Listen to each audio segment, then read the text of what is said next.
आणि राज्य विधिमंडळाच्या पावसाळी अधिवेशनात विधान परिषदेतही पुन्हा एकदा मुंबईतल्या मिठी नदीच्या गाळ घोटाळा प्रकरणात चर्चा झाली।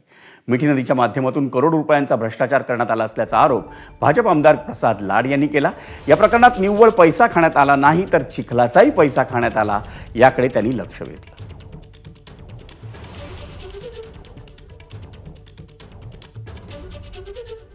जवळजवळ हा जो भ्रष्टाचार आहे हा 1000 ते 1200 कोटीच्या वरचा भ्रष्टाचार आहे। 10 वर्षामध्ये जर 2 लाख मेट्रिक टन जर गाळ काढला असेल तर तो जवळजवळ 20 लाख मेट्रिक टन गाळ होतो।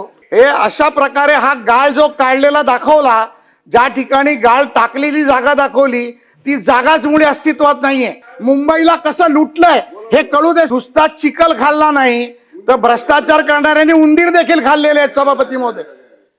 त्यामुळे यांच्या पोटामध्ये उंदीर चिखल काय काय गेलंय याची देखील चौकशी झाली पाहिजे। एक फिल्म स्टारचं नाव आलंय, फिल्म स्टारच्या भावाचं नाव आलंय, काय दिनो मोरिया आणि कोणतरी मोरिया, ज्याची पिक्चर आम्ही कधी पाहिले नाहीत।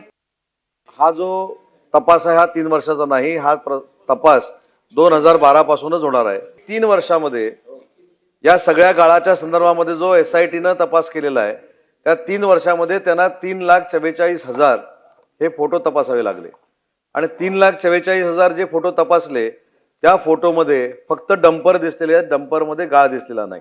त्याच्यामुळे याच्यामध्ये जे कोण इन्व्हॉल्ड आहेत त्यांच्यापर्यंत आपण पोहोचणार आहोत। 2005 पासून त्याची चौकशी झाली पाहिजे। जे ह्याच्यात दोषी आहेत, ज्यांनी गाळ खाल्लेला आहे त्या प्रत्येकाच्या तोंडातना हात घालून हा गाळ बाहेर काढला पाहिजे। मग त्याच्यामध्ये चिखल निघेल, गाळ निघेल, उंदीर निघतील, सगळं निघतील आणि ती जी चौकशी होईल ती माझं मत असं आहे की न्यायाधीशाच्या अंडर ठेवा ना, हिम्मत आहे ना। एखाद्या रिटायर्ड जजच्या अंडर ही चौकशी करा 2005 पासून।